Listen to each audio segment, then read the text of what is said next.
Hello friends, எல்லாருக்கும் வணக்கம். நம்ம சென்னை நகர்ல மெட்ரோ ரயில் பணிகளானது நம்ம நகருடைய பல்வேறு பகுதிகளில் நடந்துட்டு இருக்கு. இப்படி நடக்கிற பணிகளுக்காக 10,000 கோடி 15,000 கோடி அப்படின்னு செலவு பண்ணி ஒவ்வொரு காரிடாரா டெவலப் பண்ணி வராங்க.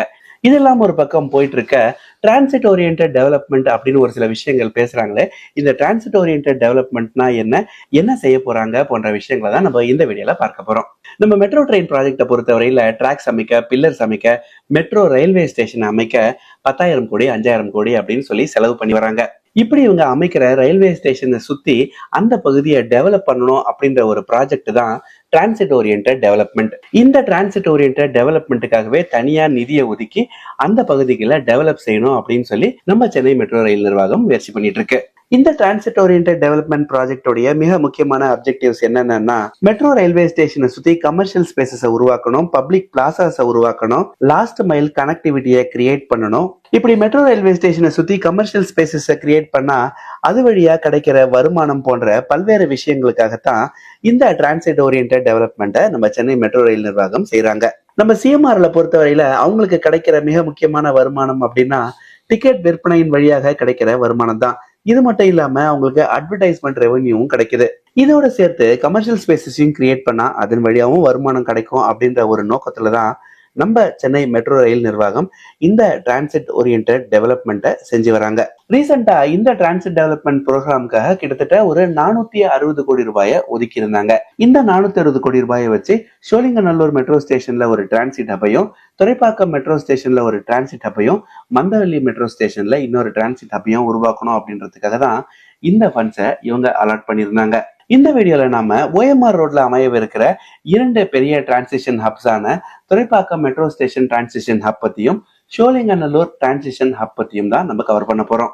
இந்த சோழிங்கநல்லூர் டிரான்சிட் ஹப்பை பத்தி சொல்றதுக்கு முன்னாடி இந்த சோழிங்கநல்லூர் ஜங்ஷன் பத்தி சொல்லியே ஆகணும். இந்த சோழிங்கநல்லூர் ஜங்ஷன்ல இருந்து ஈசிஆர் நோக்கி போக முடியும், கேளம்பாக்கம் நோக்கி போக முடியும், அதே மாதிரி மத்திய கைலாஷ் நோக்கியும் போக முடியும். இங்க மெட்ரோ ரூட் இருக்கோ இல்லையோ, இந்த மெட்ரோ ஸ்டேஷன்லாம் வரத்துக்கு முன்னாடியே இந்த சோழிங்கநல்லூர் ஜங்ஷன் அப்படின்றது ரொம்பவே முக்கியத்துவம் வாய்ந்த ஒரு ஜங்ஷன் தான். இப்படி ரொம்பவுமே பிஸியா இருக்கிற சோழிங்கநல்லூர் ஜங்ஷன்ல தான் இப்ப நாம இருக்கோம். இப்ப நாம பார்த்துட்டு இருக்கிற இந்த சோழிங்கநல்லூர் ஜங்ஷன்ல பிரம்மாண்டமான ஒரு கட்டிடமானது எழுந்துட்டு இருக்கு.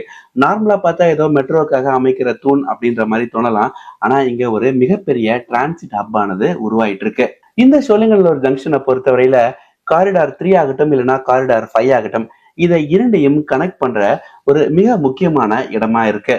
சிறுசேரி சிப்காட்ல இருந்து சோழிங்கநல்லூர், துறைப்பாக்கம், கந்தன்சாவடி, மந்தவெளி, பெரம்பூர், மாதவரம் பால் பண்ணை அப்படின்னு சொல்லி மாதவரம் வரைக்கும் போற ரூட் தான் இந்த காரிடார் 3. இந்த சோழிங்கநல்லூர் ஜங்ஷன் ஆனது காரிடார் 3ல ஒரு மிக முக்கியமான ஒரு பாயிண்டா மட்டும் இல்ல, காரிடார் 5 தொடக்க புள்ளியாவும் இருக்கு அப்படின்னு சொல்லலாம். ஏன்னா காரிடார் 5 அப்படின்றது சோழிங்கநல்லூர்ல ஆரம்பிச்சு அதே மாதவரத்துல தான் முடியுது. ஆனா இந்த ரூட் ஆனது OMR ரோடு வழியா போல Madipakkam, saint Thomas mount, Porur, Anna Nagar, Kolathur, Retteri அப்படின்னு சொல்லி மாதவரத்துல போய் இணையுது.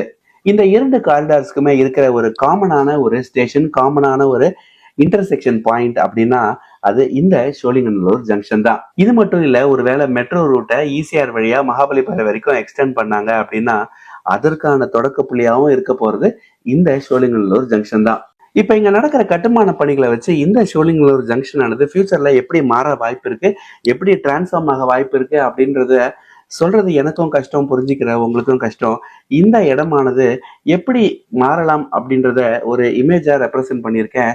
இந்த இமேஜை பார்த்தீங்க அப்படின்னா இந்த இடமானது ஃபியூச்சர்ல எப்படி மாற வாய்ப்பு இருக்கு அப்படின்ற ஒரு ஐடியாவானது உங்களுக்கு கிடைக்கும். இந்த இமேஜ்ல இருக்கிறது அப்படியே அங்க வரப்போகுது அப்படின்னு நான் சொல்லல. பட் இந்த இமேஜை பார்த்தீங்க அப்படின்னா இந்த இடத்துல என்னென்னலாம் வரப்போகுது, என்னென்னலாம் உருவாக்க போறாங்க அப்படின்ற ஒரு ஐடியாவானது உங்களுக்கு கிடைக்கும். இந்த டிரான்சிட் ஹப்பை பொறுத்தவரையில ரோட்டோடைய ஒரு பக்கத்துல ஒரு 4 மாடி கட்டிடமானது வரப்போகுது அப்படின்னு விஷுவலைஸ் பண்ணிக்கோங்க. இன்னொரு பக்கத்துல 8 மாடி கமர்ஷியல் பில்டிங் ஒண்ணு வரப்போகுது அப்படின்னு விஷுவலைஸ் பண்ணிக்கோங்க. இந்த 4 மாடி கட்டிடம், அதாவது இந்த 4 வெர்டிகல்ஸ் கொண்ட இந்த பில்டிங் தான் சோழிங்கநல்லூர் மெட்ரோ ஸ்டேஷனா வரப்போகுது. இதுல லெவல் 1 கிரவுண்ட் ஃப்ளோர், இதுல தான் என்ட்ரி அண்ட் எக்ஸிட் ரேம்ப்ஸ் எல்லாம் இருக்கும். லெவல் 2ல ஒரு அர்பன் பிளாசா ஒண்ணு கொண்டு வர போறாங்க. அர்பன் பிளாசானா என்ன, கத்திப்பாரால இருக்கிற அர்பன் ஸ்கொயர் மாதிரி இந்த இடத்துலயும் ஒரு அர்பன் பிளாசாவை டெவலப் பண்ண போறாங்க. லெவல் 3ல என்ன இருக்க போகுது அப்படின்னா காரிடார் 3 பிளாட்ஃபார்ம் ஆனது இருக்க போகுது. காரிடார் 3னா சிறுசேரிக்கும் மாதவரத்துக்கும் இடையிலான ட்ரெயின்ஸ் வந்து போற பிளாட்ஃபார்ம் ஆனது இந்த லெவல் 3ல தான் இருக்க போகுது. இது மட்டும் இல்லாம அங்க ஒரு கிரேட் செப்பரேட்டர் ஆனது இருக்க போகுது. கிரேட் செப்பரேட்டர் அப்படின்றது எதுவும் கிடையாது. காரிடார் 5ல இருந்து வர ட்ரெயின்ஸ் ஆகட்டும், காரிடார் 3ல இருந்து வர ட்ரெயின்ஸ் ஆகட்டும், எந்த ஒரு கன்ஃபியூஷனும் இல்லாம ஈஸியா இயங்கக்கூடிய ஒரு ஸ்ட்ரக்சர் தான் இந்த கிரேட் செப்பரேட்டர். லெவல் 4ல என்ன இருக்க போகுது அப்படின்னா காரிடார் 5 உடைய பிளாட்ஃபார்ம் ஆனது இருக்க போகுது. மாதவரத்துல இருந்து சிறுசேரி நோக்கி வர ட்ரெயின்ஸ் லெவல் 3ல நிற்கும். அதோடைய ஹைட் ஆனது பாத்தீங்கன்னா கிட்டத்தட்ட ஒரு 21.8 மீட்டர் ஹைட்ல அந்த பிளாட்ஃபார்ம் ஆனது இருக்கும். லெவல் 4 உடைய பிளாட்ஃபார்ம் இன்னும் உயரமா இருக்கும். அதாவது சோழிங்கநல்லூர்ல இருந்து மாதவரம் போற ரூட் வயா போரூர் போற ரூட் ஆனது 28.8 மீட்டர் ஹைட்ல இந்த காரிடார் 5 உடைய பிளாட்ஃபார்ம் ஆனது இருக்கும். ஷார்ட்டா சொல்லணும் அப்படின்னா லெவல் 3ல காரிடார் 3 உடைய ட்ரெயின்ஸ் ஆனது வரும்.